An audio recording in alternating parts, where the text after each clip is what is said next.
أشهد أن لا إله إلا الله وحده لا شريك له وأشهد أن محمدا عبده ورسوله اللهم صل وسلم على رسولك وحبيبك محمد بن عبد الله وعلى آله وصحبه ومن اتبع هداه وجاهد في سبيله إلى يوم الدين أما بعد. Teman-teman sanipun para bapak ibu para sepuh sepuh ingkang sadoho kinurmatan. Kanggo rumiyin kita memuji kelawan syukur marang Allah. Alhamdulillah wonten ing pepanggen punika kita saged nglaksanakaken dawuh Allah ibadah salat subuh berjamaah. Kanugrahan saking Allah saged nglaksanakaken dawuh Allah. Sebab hidayah menika larang regane. Berapa banyak orang yang sudah mendapat hidayah, tetapi hidayah itu diabaikan begitu saja. Wis krungu Anda biasa mau, sudah bangun pagi biasa saja. Saya ke Bapak Ibu yang mulia, menika kewajiban kita syukur marang Allah. Salesipun salawat salam dipun jadikan junjungan kita Nabi Agung Nabi Muhammad sallallahu alaihi wasallam ingkang dados uswah hasanah kita terhadap terbaik umat manusia sepanjang zaman. Ingkang kaping 3 kita lajengaken pengawasan kita wonten panggen punika. Kita tasih nyinau nasihat-nasihat saking Nabi kita sallallahu alaihi wasallam. Bapak Ibu ingkang pilih bab tauhid menika penting. Bab mengesahkan Allah, meninggalkan segala bentuk kesyirikan, segala bentuk persembahan itu penting. Sebab zaman saat menika sinangsa kita sampun wonten ing alam modern, tetapi kebiasaan-kebiasaan ingkang bertentangan kalian tuntunan agama saat menika justru kata ingkang umat Islam nguri-uri. Sanes umat Islam nguri-uri niku lakum dinukum wa yatim bagimu agamamu bagiku agamaku. Nah, umat Islam niku boten pikantuk nguri-uri persembahan sesaji kepada makhluk-makhluk gaib. Wonten hadis saking Imam Ahmad. Hadis menika saking sahabat Abu Muawiyah. Diceritakan saking Al-Amas saking Sulaiman ibn Nasirah saking Tariq ibn Syihab. Piyambakipun ngendika dakhala rajulun al-jannata. Ada seorang laki-laki masuk surga fi dzubab, disebabkan lalat. Wa dakhala rajulun nara fi dzubab, dan ada seorang laki-laki ingkang mlebu neraka krana lalat. Mergo lalat ana sing iso mlebu swarga, ana sing mlebu neraka ya mergo lalat. Qalu, kemudian orang-orang berkata, jadi ini Rasul bersabda, ada orang masuk surga karena lalat, ada orang masuk surga karena masuk neraka karena lalat. Wa kaifa dzalika ya Rasulullah? Wahai Rasulullah, bagaimana itu bisa terjadi? Mara rajulan, ana wong loro liwat ala qaumin lahum sanam, pada satu kaum yang di situ ada berhalanya. Jadi ada satu tempat, di situ ada berhalanya. Wala yajuzu ahadun, dan tidak boleh seorang pun lewat hatta yuqarriba lahu syai'an, sampai dia orang yang lewat itu menyembelih persembahan atau memberi kurban atau ngelai sajin. Faqalu, maka berkatalah para penjaga, berkurbanlah untuk gawe sajin. Laisa indi syai', orang yang lewat ini berkata, aku kan jauh pokok raiso gawe. Qalu, kemudian Sejoko mau berkata, qorib walau dubaban, buatlah meskipun hanya dengan seekor lalat. Ternyata kemudian dia nyaplek lalat terus tinggal sesaji putih. Fakhalu sabilahu, maka dia pun boleh lewat di situ. Pada kolana, maka orang ini pun masuk neraka karena gawe sesaji ingkang berupa lalat. Lanek ngomong mboten lalat itu. Lalat iso gawe mlebu neraka apa meneh? Sapi. Biasanya sing go sasin liyane lalat. Kebu. Liyane kebu. Ingkung. Liyane meneh? Pitik mulus. Kok apal bunyinya kan? Nah. Kuro-kuro gitu. Nah. Sinasa krumu-krumu ini penting sering. Apa atas kita membuat sesaji atau persembahan. Wa qalu lil akhar, kan mau loro siji segawe ablek lalat, dan yang lain juga disampaikan. Qorib kurbano gawe saji. Faqala wong mau berkata, ma kuntu li uqarriba li ahadi syai'an min dunillahi azza wa jalla. Aku tidak mau berkorban untuk selain Allah Subhanahu wa ta'ala. Fadarabu unuqahu, maka orang-orang itu kemudian memukul tengkuknya, nah, canale dikapel, maka meninggal dunia. Fadakhalal jannah, maka dia masuk surga. Jadi nek gelem napa gawe sajen mau dong selamat atau pikirnya, tapi justru di situ sebenarnya dia selamat meskipun ragil gawe sajen. Di mana selamatnya? Di surga. Sementara untuk yang pertama, aku gawe sajen iso selamat, justru itu malah masuk neraka. Karena apa? Membuat persembahan kepada selain Allah Subhanahu wa ta'ala.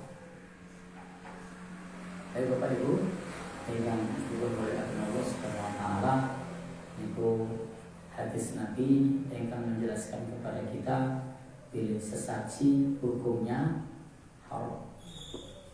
Kalau ini beberapa saat yang lalu di pengajian itu sempat ada di video YouTube.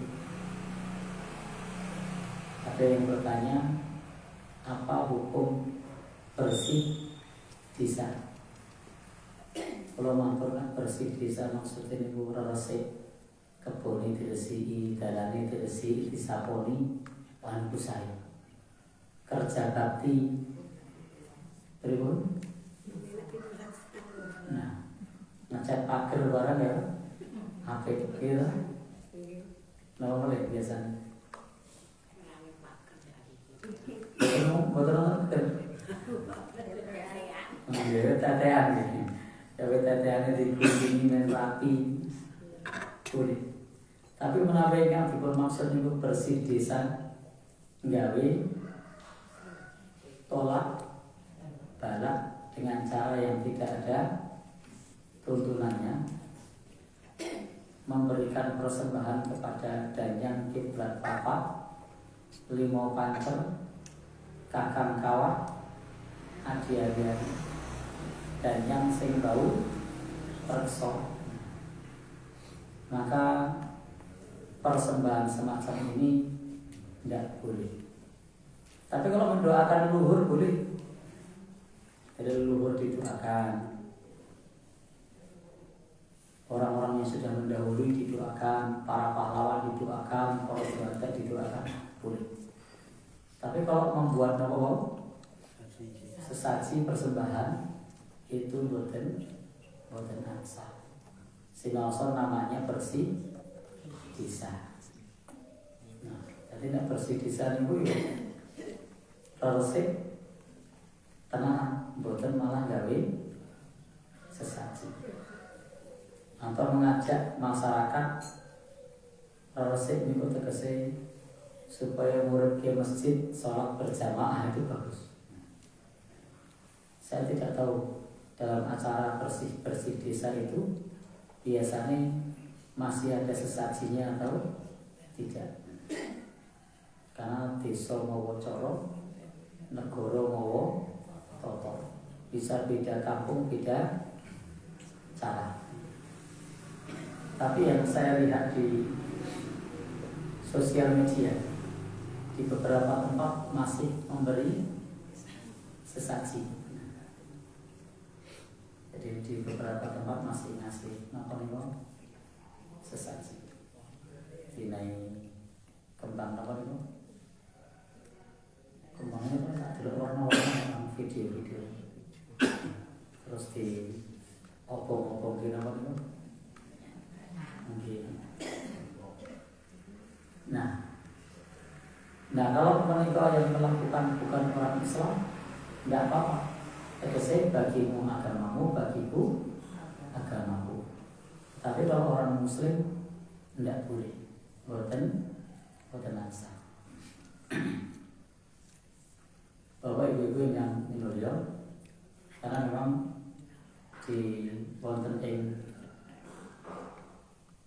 negeri kita menika semua keyakinan dan kepercayaan dilindungi undang-undang. Jadi sah secara kenegaraan. Warga negara mau ngapain saja itu sah, yang terkait keyakinan. Tetapi bagi seorang Muslim itu boten membuat persembahan. Dalam kalau di sekitar sini ada acara bersih desa saya nganggo sesaji.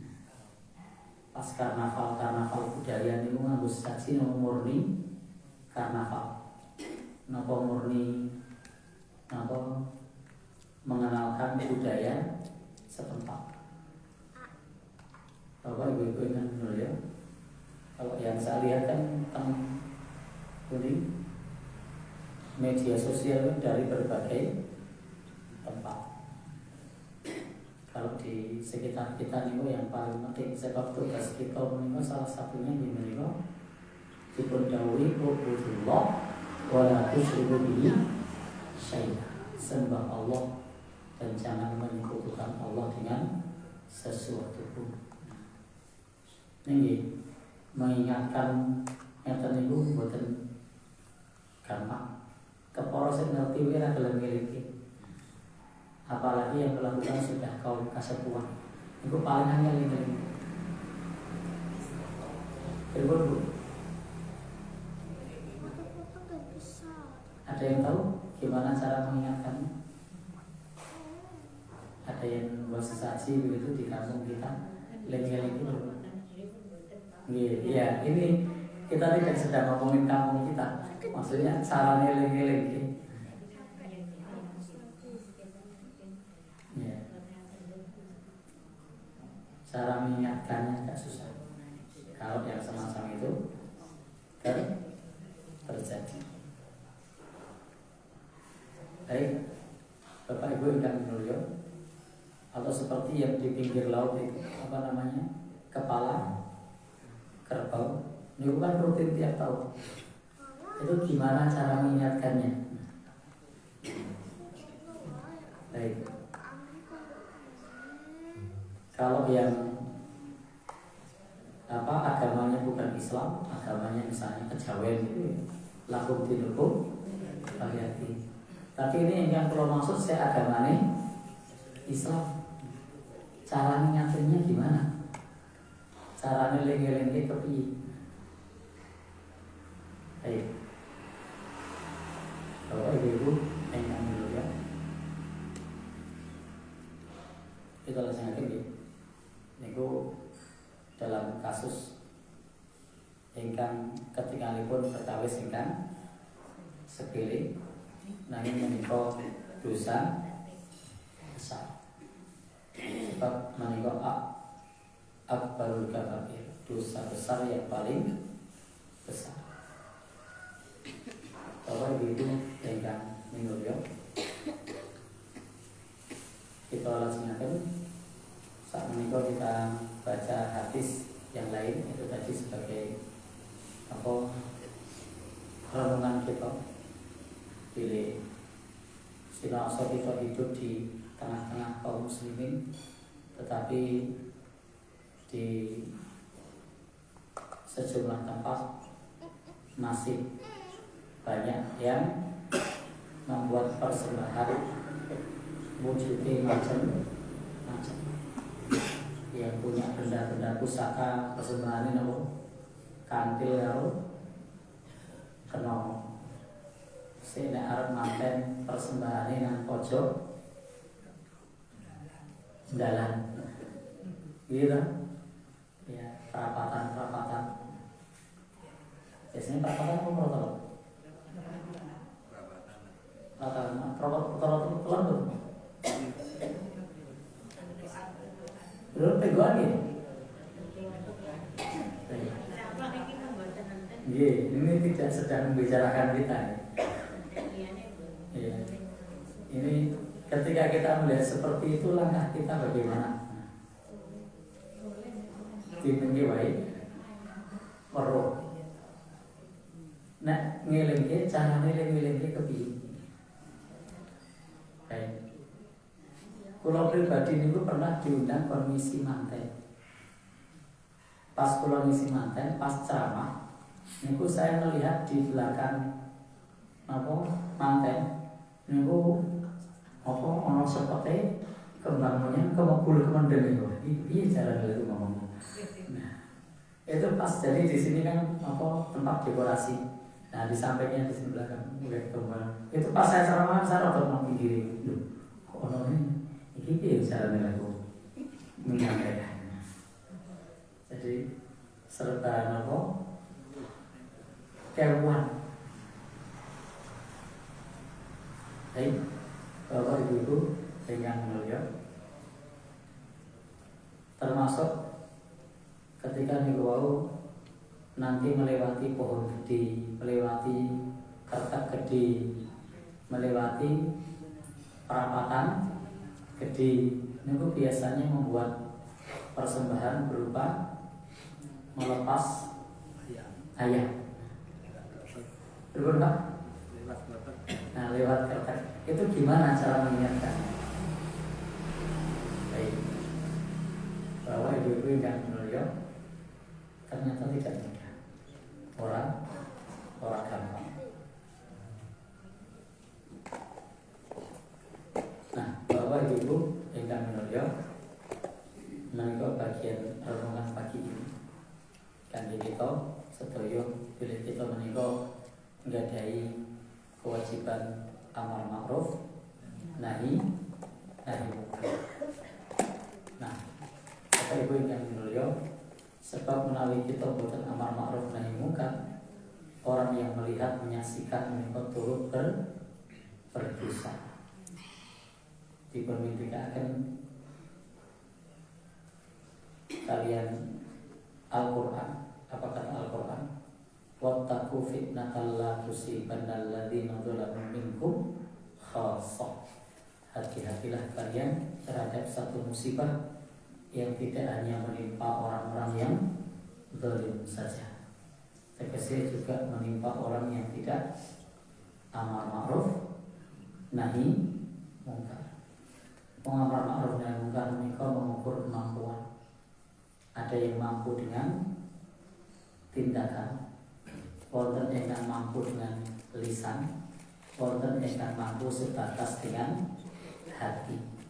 Nah kira-kira kita kalau bertingkang biyadihi, napa bilisanihi, napa biqalbihi, dengan tindakan, dengan ucapan, napa hanya dengan hati. Dengan hati,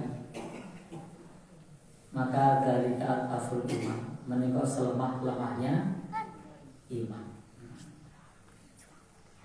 Terus mencegah kemungkaran menika hukumipun wajib. Sing paling apik dengan tindakan. Sing paling apik dengan tindakan. Menawi boten saged ngangge tindakan dengan lisan. Menawi boten saged lisan nganggo hati. Termasuk niku ada sesasinya niku dengan tindakan. Sesasinya diambil, disingkirkan. Emang punten setan nggih wau saya anu iki. Nah, Islam kok boten angsal. Nah, ini namanya dengan tindakan. Ning kula ora lami lho iki. Ya, kula boten matur. Kula matur ngeten iki nggih wonten masjid. Nek ora ngoten niku kula ora matur ngeten iki. Ini namanya dengan tindakan. Dan dengan lisan, niku ya mung sebatas menyampaikan diri umat Islam boten pikantuk enten menika. Dan dengan hati ya mung batin. Oh, bisa masih ngene. Dan kita berlepas diri orang melu. Ya namanya dengan apa? Hati. Kira-kira kita sepundi tindakan lisan apa? Hati.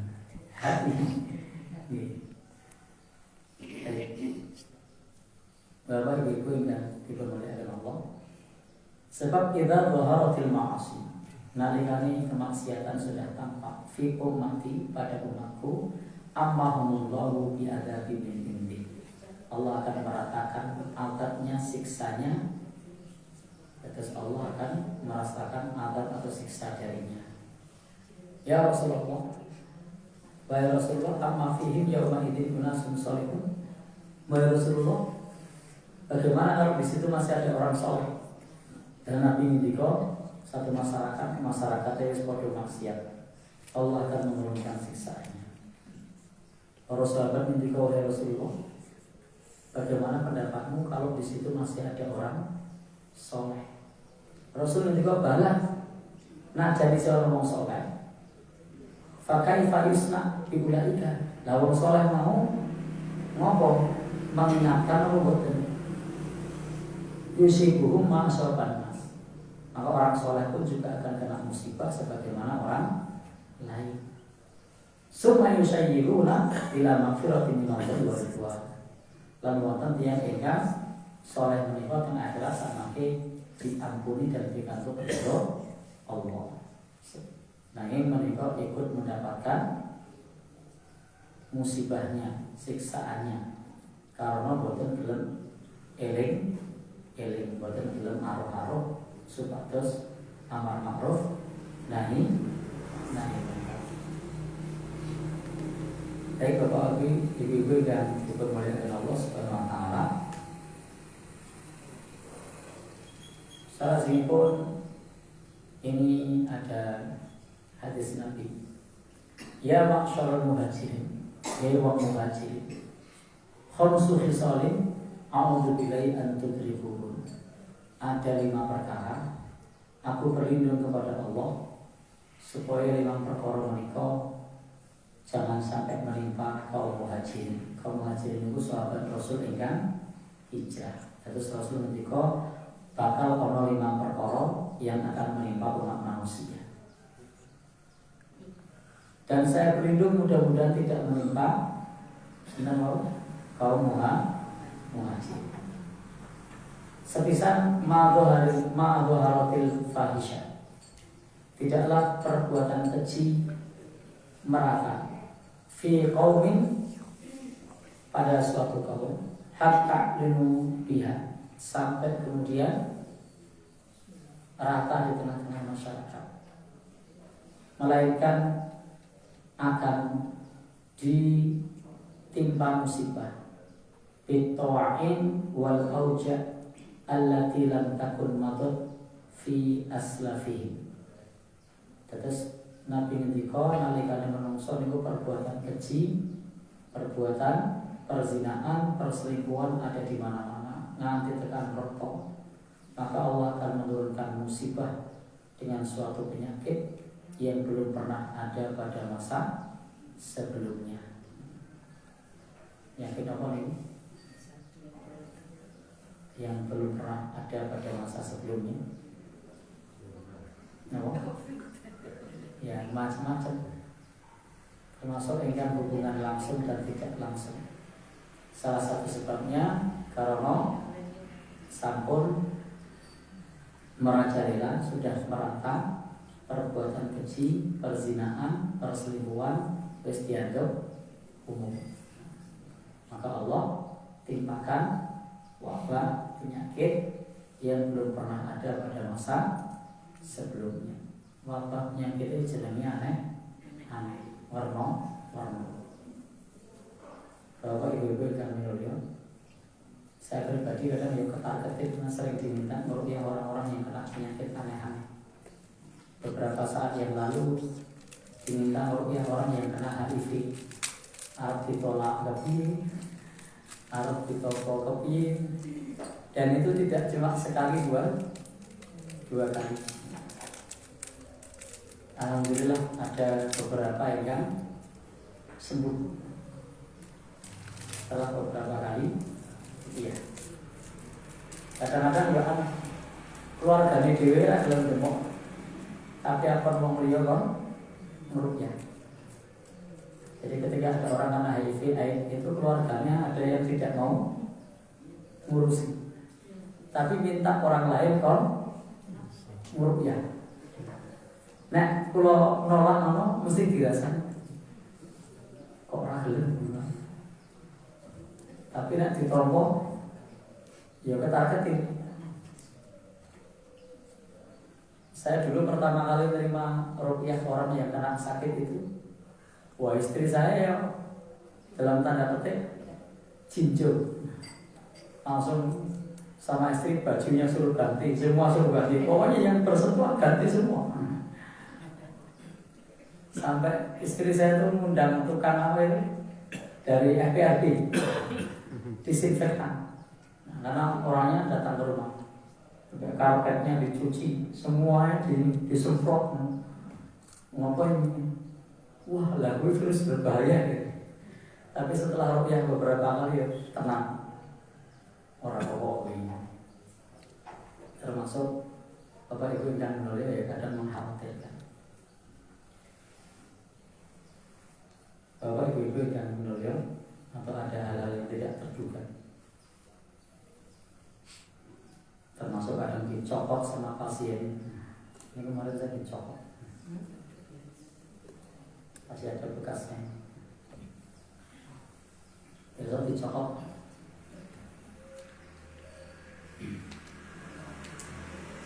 Bapak Ibu yang mulia,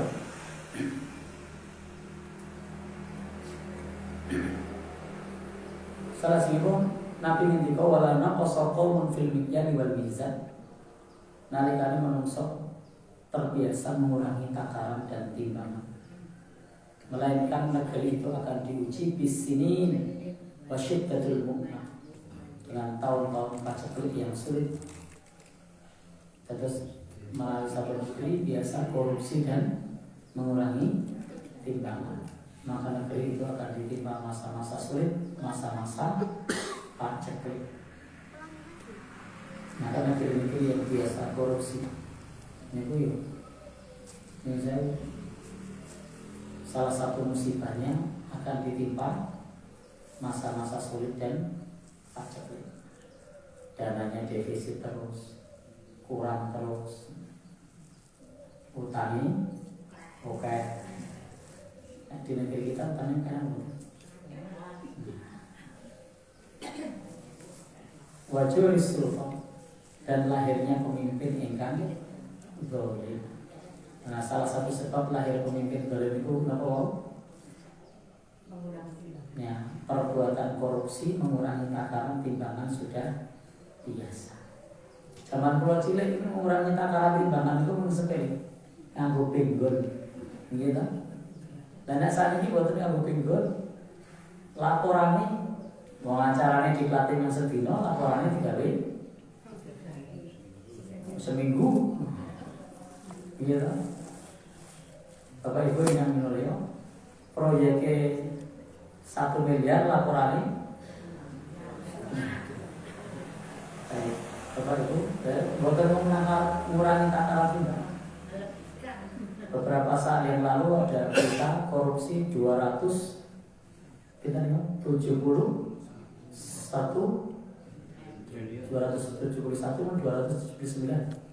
triliun. Bapak Ibu ingat benar ya? Ini bu, kadang apa sih? Oh bahkan. Dan Bapak Ibu yang mulia, saya belum ngecek kebenarannya, dan ternyata vonis pelaku orang yang korupsi 300 triliun itu salah satunya hanya divonis 3 tahun penjara. Ribut? Iya. 3 tahun itu ya suwe. Bapak Ibu yang akan menuju, walau alam, saya belum ngecek itu berita benar atau berita hoax. Tapi intinya yang 270 sekian itu benar korupsinya. Cuma hukumannya mau benar atau benar, nah itu saya tidak tahu. Ini kan menunjukkan bahwa boten mengurangi takaran lah timbangan. Andai tiap hari belanja 1 miliar, maka dananya itu tidak akan habis sampai 700 tahun. 700 tahun. Ini gue serasa kerja loh. Tapi 200 tahun ini pengen tak duit. Serasa perlu yang gawe ora perlu bisnis. Kerjane pokoknya sedina blonjo 1 miliar. Ya. Yang gue rentak lebih dari 700 tahun. Kira-kira mau belanja sedina 1 miliar, butuh kerupuk bedino. Ribut? Oh gitu. Dan niku umpama sedina belanja 1 miliar, kira-kira sesasi. Betul Pak? Iya. Jadi itu tidak akan habis sampai 700 tahun. Itu pokok.